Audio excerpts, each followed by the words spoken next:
하나님 말씀 보겠습니다. 오늘은 데살로니가 후서 1장 1절에서 5절에 있는 말씀을 보도록 하겠습니다. 신약성경 334쪽입니다. 데살로니가 후서 1장 1절에서 5절 말씀, 하나님께서 오늘 우리 모두에게 주신 말씀인 줄로 믿고 함께 합독합니다. 시작. 바울과 실로아노와 디모데는 하나님 우리 아버지와 주 예수 그리스도 안에 있는 데살로니가인의 교회에 편지하노니, 하나님 아버지와 주 예수 그리스도로부터 은혜와 평강이 너에게 있을지어다.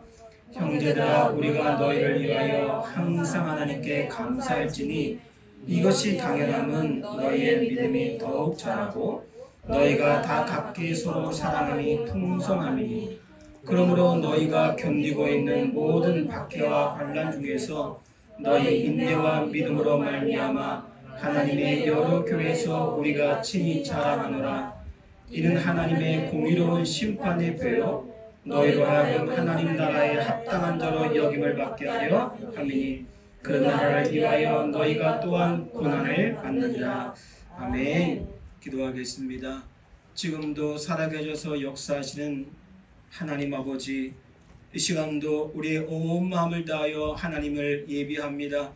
우리 예배를 흠양하여 주시고 모든 성도들 가운데 은혜를 부어 주시옵소서. 성령의 기름 부어 주시옵소서. 하나님, 우리 속에 어떠한 어려움과 아픔과 눈물과 억울함이 있습니까? 하나님, 우리 안에 어떠한 가난이 있습니까? 질병이 있습니까? 문제가 있습니까? 하나님, 오늘 말씀을 듣다가 하나님 만나게 하시고, 오늘 말씀을 듣다가 모든 문제가 해결되게 하시고, 은혜와 평강이 넘치는 예배가 되게 도와 주시옵소서. 우리의 예배를 해방하는 악한 마귀 예수 이름을 물리쳐 주시고 하나님의 영광만이 나타나는 예배가 되기를 원합니다. 감사하며 예수님 이름으로 기도하옵나이다. 아멘. 아낌없이 주는 나무로 잘 알려진 쉘 실버스타인의 잃어버린 조각이라는 동화책이 있습니다. 이 이야기의 주인공은요, 조각이 빠진 동그라미, 이 조각이 빠진 동그라미가 이 이야기 동화책의 주인공인데요. 이 책에 보면 동그라미는 잃어버린 자신의 한 조각을 찾기 위해서 먼 여행을 시작합니다. 이 동그라미는 늘 불평이 있었던 거죠. 왜 나는 동그라미인데 한 조각이 빠진 걸까? 굴러갈 때마다 삐덕거리고 덜커덩거리고 소리도 시끄럽고 사람들이 다 쳐다보고 왜 나는 완전한 이쁜 동그라미가 아닐까? 자신을 원망했던 것이죠. 늘 자신의 삶을 불편히 생각하게 된 것입니다. 그래서 자기의 잃어버린 한 조각을 찾기 위하여 열심히 굴러갑니다. 그러다 어느 날 그토록 찾고 그토록 원하던 잃어버린 한 조각을 찾게 됩니다. 동그라미 너무 기뻤습니다. 이제야 완벽한 동그라미가 될 수 있구나. 너무나 행복했습니다. 예전처럼 덜컹거리지도 않았고 모양새가 이상하지도 않았고 너무나 아름다워 보였고 너무나 이뻤기 때문입니다. 그리고 굴러갈 때도 아주 이쁘게 굴러갔기 때문이죠. 너무나 행복했다는 거예요. 자, 그런데 굴러가면 굴러갈수록 그 행복이 사라지기 시작합니다. 이상하다. 왜 나는 행복하지 않지? 내가 그렇게 원하던 한 조각을 찾아서 그 동그라미 비어진 곳에 채워 넣었는데, 나의 부족한 것이 채워졌는데 이제 내가 만족함이 있어야 되는데 왜 나는 행복하지 않지? 이런 고민에 빠지게 됩니다. 이때 동그라미가 크게 외칩니다. 아, 이런 거였구나. 아, 인생이 이거였구나. 이것을 깨닫게 되면서요, 그동안 힘들게 찾고 다녔던 한 조각을 빼어버리고 다시 한 조각이 없는 불완전하고 불편스러운 모습으로 지나간다는, 그냥 굴러간다는 이야기입니다. 여러분, 이 이야기가 우리에게 전해지는 것은 뭘까요? 이 땅에 살아가는 모든 사람들은 마치 잃어버린 한 조각처럼 자기의 부족함들이 있지만 그 부족함을 채우기 위해서 열심히 노력하고 열심히 기도하고 열심히 땀 흘려 일하지만, 그러나 그 부족한 것이 채워지면 만족보다는 그 부족했을 때가 더 감사하고 더 행복했다는 사실입니다.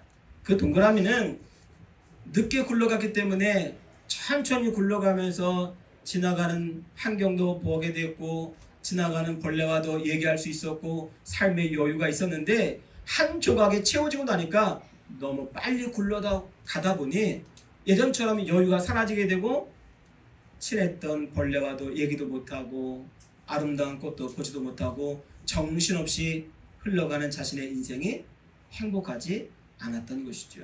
사랑하는 여러분, 오늘 우리에게 부족한 것이 있고 또 우리에게 어려움이 있을 수 있습니다. 그런데 그것이 채워지고 나면 정말 행복할 것 같은데 막상 채워지고 나면 그게 그렇게 행복하지 아니하고 그때 차라리 조금 몸이 건강하지 않았을 때가 내 믿음이 더 좋았던 것 같고 좀 가난했을 때 그때 우리 가정이 더 행복했던 것 같고 좀 부족했을 때 그때가 더 행복했던 시간이었던 것 같다라고 하는 뒤늦은 후회를 할 수도 있다는 것이죠. 자, 우리 이 말씀 한번 보겠습니다. 잠언 17장 1절입니다.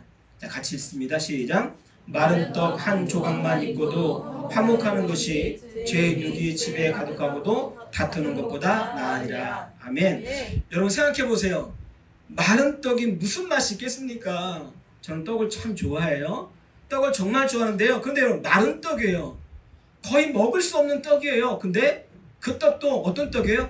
한 조각밖에 없어요. 근데 온 가족이 먹어야 돼요. 자, 그런데 뭐라 말씀합니까? 마른 떡 한 조각만 있어도 화목한 것이 낫다. 화목한 가정이 낫다.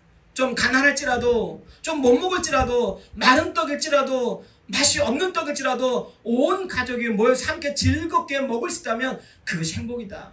자, 그런데 그 나중 말씀 보니까 제육, 고기를 말해요. 부유함을 상징합니다.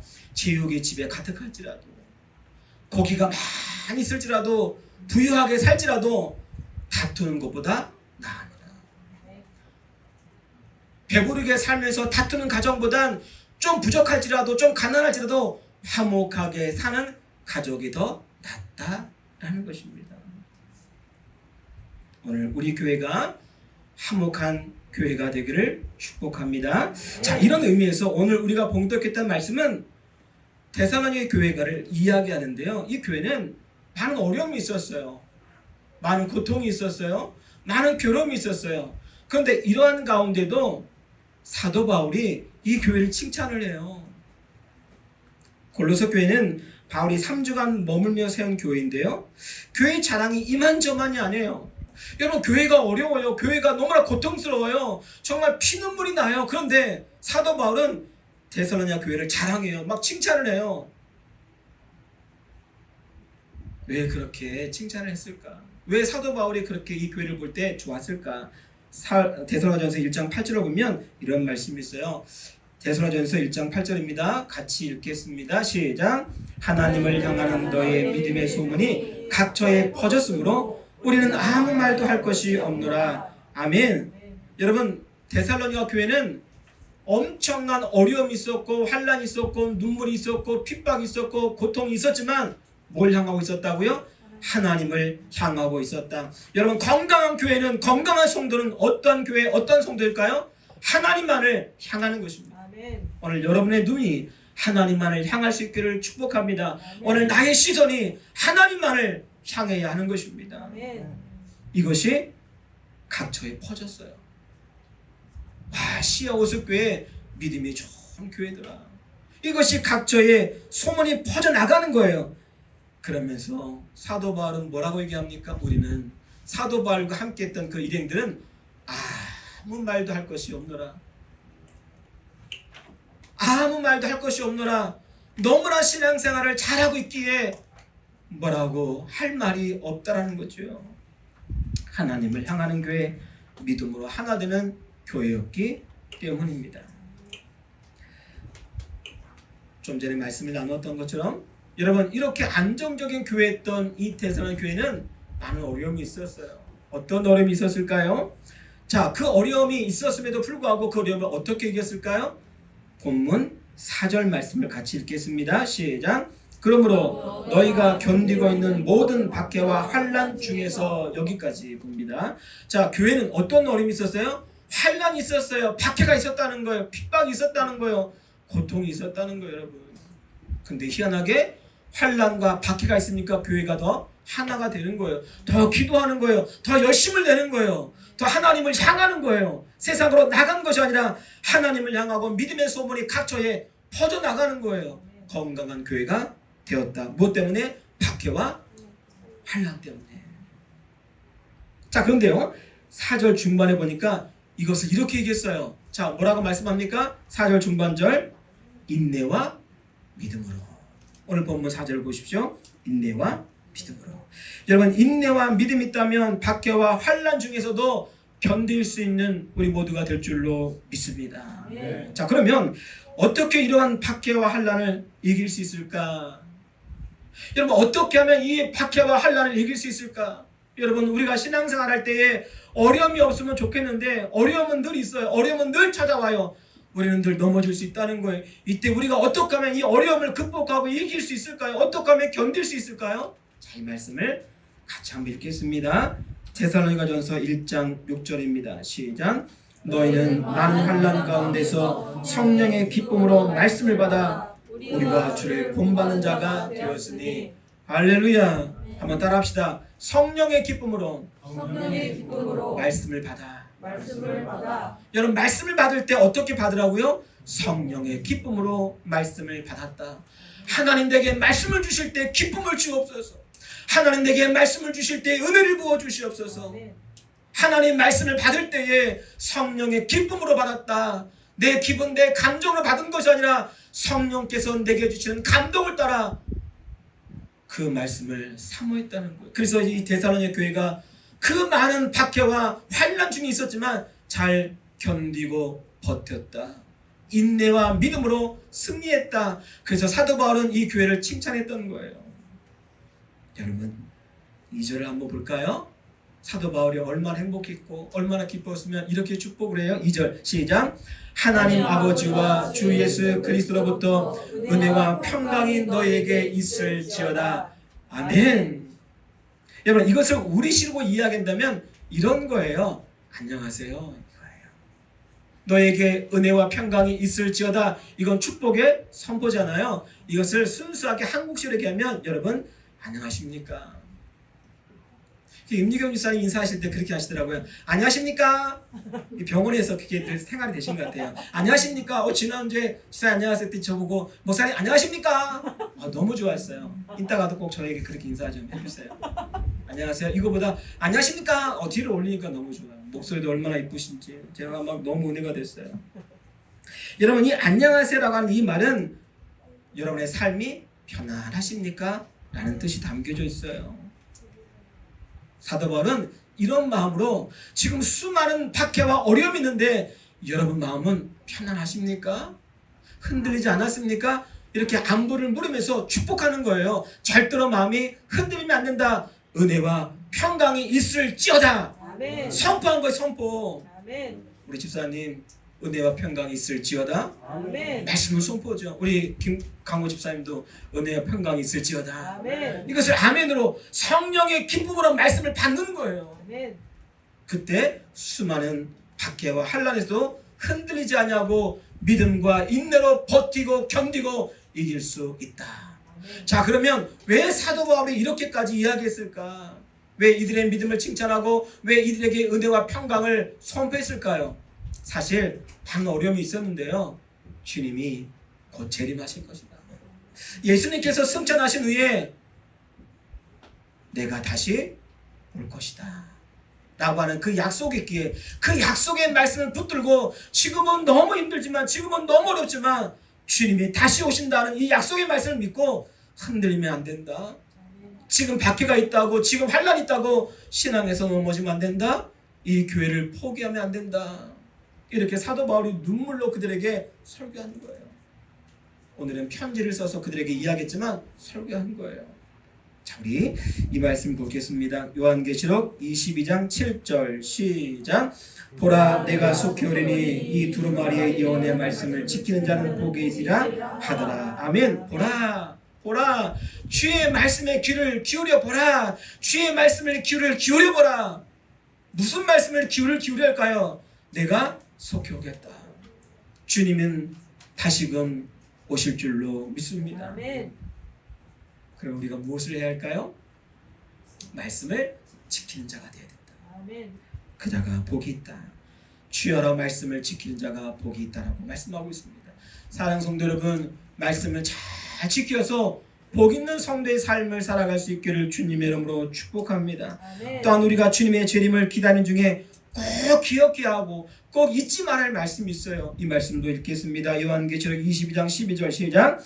보라 내가 속히 오리니 내가 줄 상이 내게 있어 각 사람에게 그가 행한 대로 갚아주리라. 아멘. 자, 이 말씀도 보니까 주님은 오신다고 말씀해요. 자, 근데 어떻게 오신다고요? 속히 오신다. 그 주님의 때는 나는 모르는 거예요, 여러분. 오늘 오실지 내일 오실지 10년 후에 오실지 100년 후에 오실지 나는 모르는 거예요. 근데 성경은 속히 온다. 그러니까 지금이라도 오실 수 있다는 거죠. 세상의 마지막이 오늘 올 수, 내 인생의 마지막이 오늘이 될 수도 있다라는 거예요. 그러므로 오늘 깨어 있어야 한다. 오늘 말씀을 붙들어야 한다. 오늘 신앙에서 넘어지면 안 된다. 왜? 오늘 내 인생의 마지막일 수도 있기 때문이다. 자, 그러면서 이렇게 당부해요. 각 사람에게 상이 있는데, 상급이 있는데 행한 대로 갚아주리라. 무엇을 심든지 그대로 거두리라는 말씀처럼 주님께서 다시 오실 때, 내가 주님 앞에 섰을 때 반드시 주님은 상을 베푸신다. 심판하신다는 거예요. 선한 자는 선한 자의 심판을, 악한 자는 악한 자의 심판을 하신다. 무엇을 심든지 그대로 거둔다. 이것을 잊지 말아야 한다. 그러므로 지금은 박해가 있고 환란이 있지만 넘어지지 말라. 은혜와 평강이 있을지어다. 항상 마음에 평안함이 있어야 한다. 이렇게 말씀해요. 자, 예수님께서 어떻게 오신다라고 성경은 많이 이야기하고 있는데요. 이 말씀 한 절만 더 읽겠습니다. 데살로니가전서 5장 2절로 3절입니다. 시작. 주의 날이 밤에 도둑같이 이룰 줄을 너희 자신이 자세히 알기 때문이라.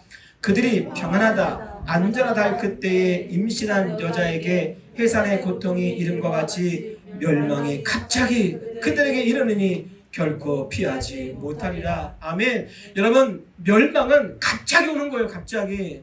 여러분, 죽음이라고 하는 것은 내가 모르잖아요. 언제 죽을지 모르잖아요.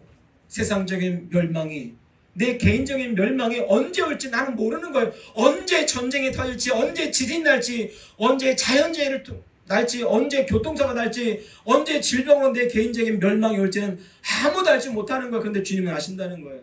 그 멸망이 어떻게 오냐면 주의 날이 밤에 도둑같이 온다. 밤에 도둑같이 온다. 여러분, 도둑은 나에게 먼저 통보하고 오지 않아요. 그렇죠? 내가 전혀 모를 때, 내가 잠들었을 때, 내 집을 비우었을 때 도둑이 오는 것처럼 주님의 재림은 내가 전혀 준비하고 있지 않은 그때에 속히 호련히 갑자기 오신다라는 것입니다. 그러므로 우리는 어떻게 한다? 안전하다, 평안하다, 이렇게 지금의 믿음을 자신하면 안 된다. 난 지금의 믿음으로는 안전해. 난 지금도 평안해. 아무런 문제가 없어. 주님이 오늘 오셔도 난 심판받지 않아. 난 지옥 가지 않아. 그렇게 안전하다, 평안하다라고 자부할 수 없다는 것입니다. 마치 임신한 여자에게 해산의 고통이 이름과 같이 주님이 오시는 그날, 내가 주님 앞에 서는 날 큰 고통을 당할 수 있기 때문입니다. 한번 따라합시다. 항상 하나님께 감사할지니. 하나님께 감사할지니. 이것이 오늘 우리 말씀의 제목이고요. 오늘 사도 바울이 데살로니가 성도들에게 전한 말씀이에요. 항상 하나님께 감사할지니. 여러분, 항상 감사하시기를 축복합니다. 아멘. 지난 봄에 집 앞에 있는 공원을 간 적이 있습니다. 꽃들이 얼마나 이쁘게 피었던지 막 꽃을 보면서 막 제가 막 너무 감사 나누는 거예요. 꽃이 너무 아름답다, 너무 감사하다, 너무 이쁘다, 막 사진도 찍고 막 그러고 있었거든요. 그런데 한 젊은 여성이 지나가면서 이런 이야기를 해요. 아, 진짜 간만에 내가 콧바람 쐬려고 공원에 왔더니 개똥만 보이네. 그렇게 이쁜 젊은 분이 이렇게 말을 심하게 투덜거리면서 가시더라고요. 여러분, 똑같은 공원에 똑같은 환경에 있지만, 똑같은 장소에 있지만, 누군가는 꽃을 보면서 감사하는 사람이 있고, 누구는 꽃을 보지 않고 똥만 보면서 불평하는 사람도 있다라는 거예요. 똑같은 공간에, 똑같은 환경에, 똑같은 처지에 있어도 감사하는 사람은 감사하고 불평하는 사람은 불평한다는 거예요. 감사할 사람은 똥을 보지 않고 꽃을 보는 거죠. 감사하는 성도가 되기를 축복합니다.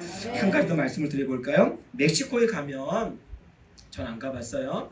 멕시코에 가면 온천과 냉천이 동시에 나오는 동네가 있다 그래요. 자, 그래서 이 마을의 부인들은 빨래 강주리를 가지고 와서 온천에서 빨래를 하고 냉천에서 빨래를 헹구고 집으로 간다 그래요. 자, 이 광경을 목격했던 한 관광객이 그 안내원에게 물었어요. 야, 이분들은 정말 행복하겠어요. 왜요?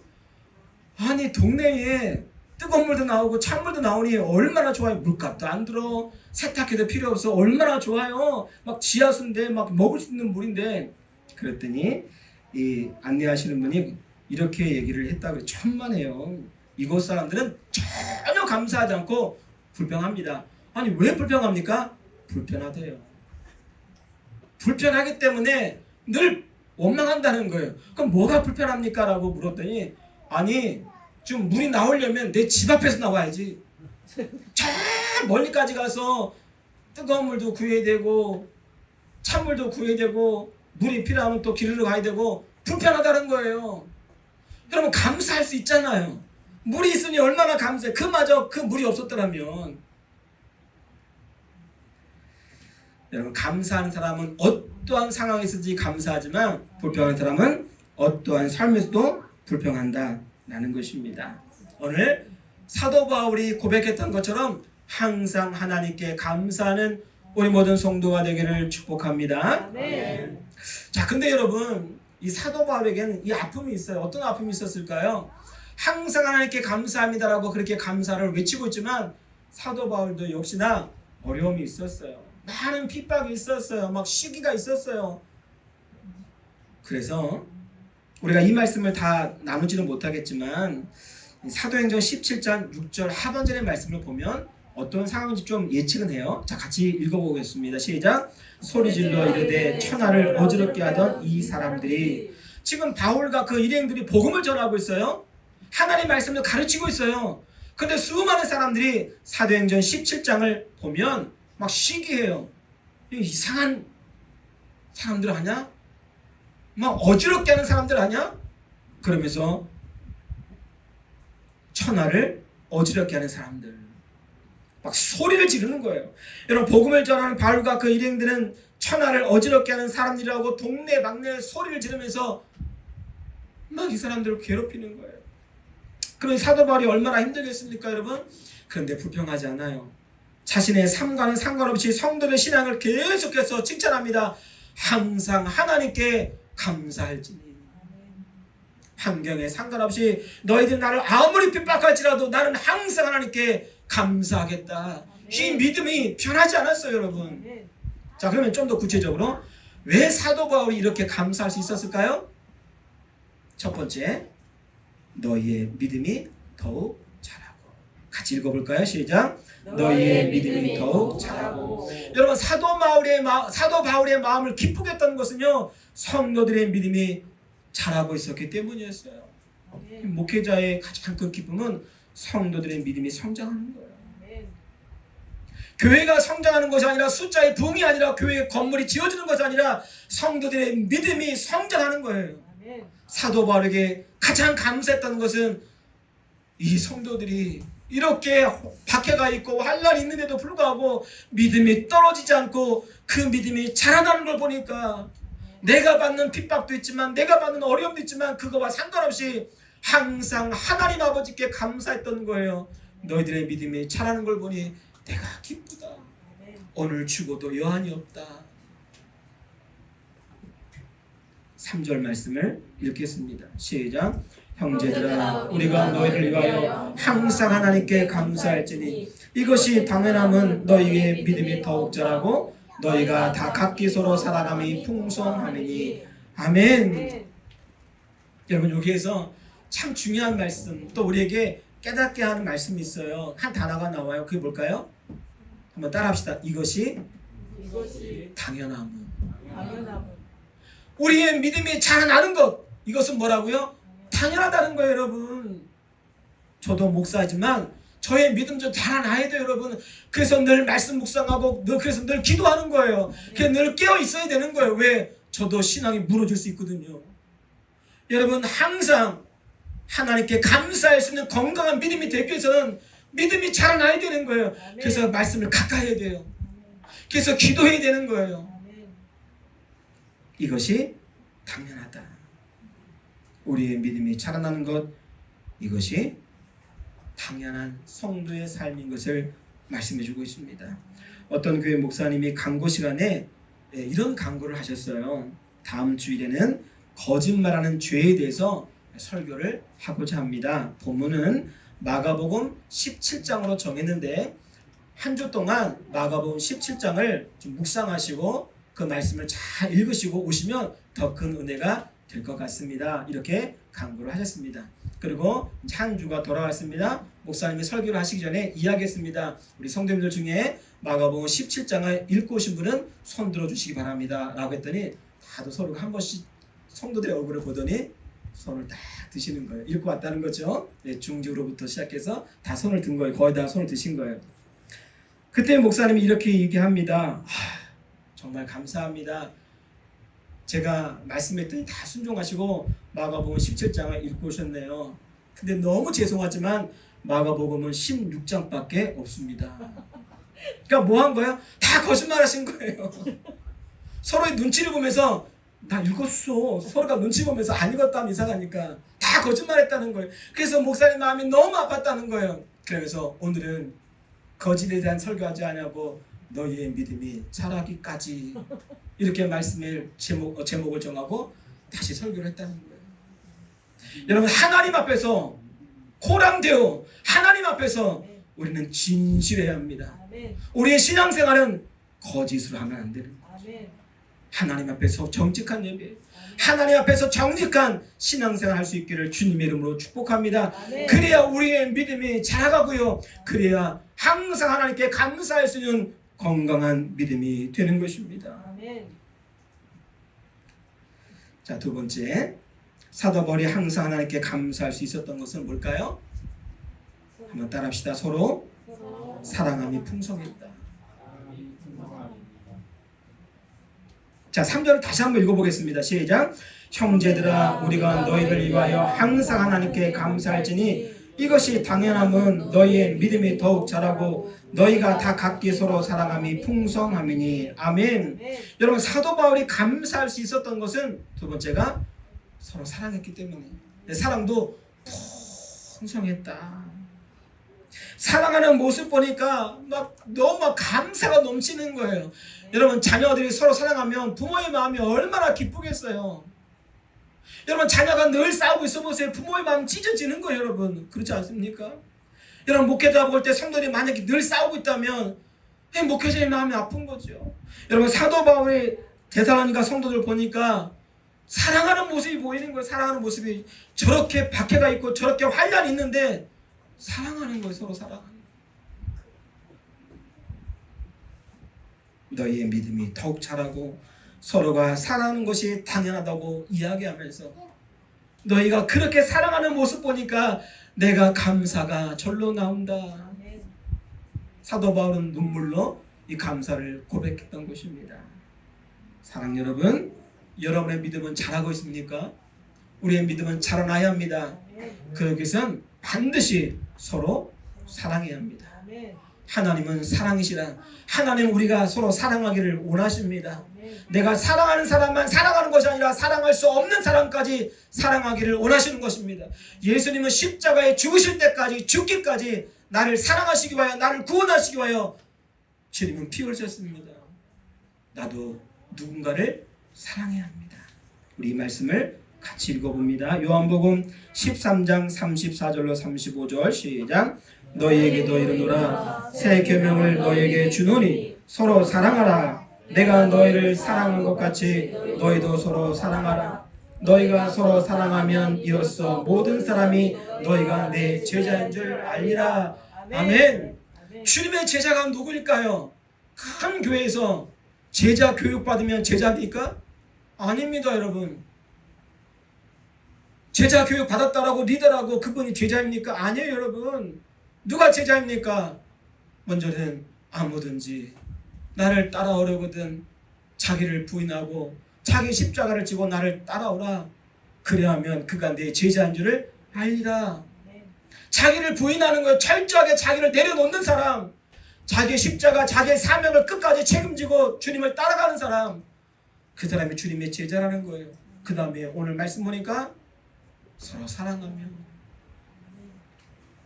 주님을 사랑하고 이웃을 사랑하면 그 사람이 그 사랑하는 모습 보니까 네가 내 제자구나, 이것을 확인할 수 있다는 거예요. 사랑하는 성도 여러분, 내 가족을 사랑할 수 있기를 축복합니다. 내 이웃을 사랑할 수 있기를 축복합니다. 내 안에 모든 미움이 사라지기를 축복합니다.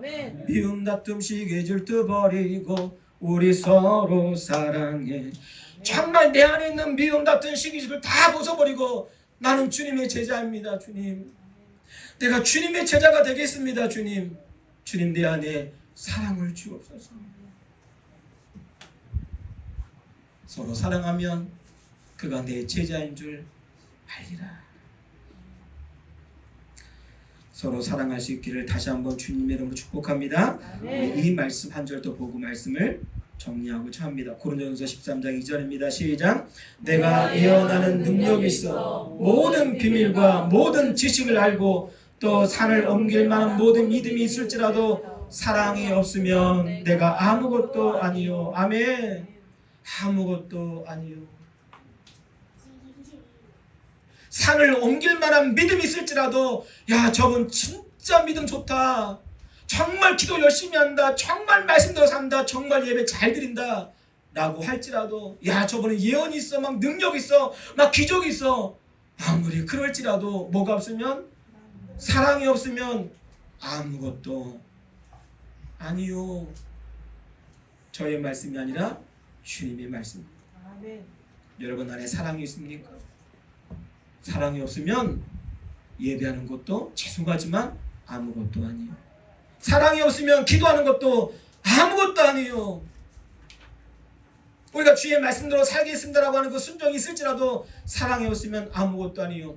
하나님을 사랑함으로 예배해야 되고, 하나님을 사랑함으로 기도해야 되고, 하나님을 사랑함으로 예배해야 되고, 하나님을 사랑함으로 우리 교회를 섬겨야 하는 것입니다. 그 사랑이 없으면 아무것도 아니요. 이 말씀이 여러분 귓가에 들려지기를 축복합니다. 이 말씀대로 순종하며 살기를 축복합니다. 여러분, 내 아내를 사랑하십시오. 내 남편을 사랑하십시오. 내 부모를 사랑하십시오. 내 자녀를 사랑하십시오. 내 이웃을 사랑해야 합니다. 우리 교회는 이 이웃을 사랑해야 합니다. 아시아우스교회 작은 교회인데 정말 사랑 있는 교회더라. 이런 교회가 되어야 돼요. 아무리 좋은 교회, 아무리 큰 교회, 아무리 많이 모는 교회일지라도 사랑이 없으면 아무것도 아니에요. 아무리 강력하게 말씀을 전하고 아무리 훌륭한 목사일지라도 그 안에 주의 사랑이 없으면 그 목사는 아무것도 아니에요. 사랑이 있어야 한다는 거예요. 사랑이 넘치는 우리 교회, 사랑이 풍성한 주님의 제자들, 우리 모든 성도가 되기를 주님의 이름으로 축복합니다. 이제 말씀을 마치고자 합니다. 데살로니가 교회는 평안한 교회가 아니었어요. 여러분, 많은 박해와 환난이 있었어요. 자, 그런데 믿음과 인내로 견디고 버티고 있어요. 여러분, 우리가 신앙생활 할 때 어려움이 없으면 좋잖아요. 왜 하나님을 이렇게 잘 섬기는데 왜 우리 가정은, 왜 내 삶에는 끊임없는 환난과 박해가 있는 것일까? 아니, 있어요. 어려움은 있는 거예요. 근데 그 어려움을 통해서 하나님 분명한 뜻이 있다는 거예요. 그 어려움을 주신 데는 뜻이 있어요. 데살로니가 교회는 수많은 박해와 환난 중에도 믿음과 인내로 견디고 버텼습니다.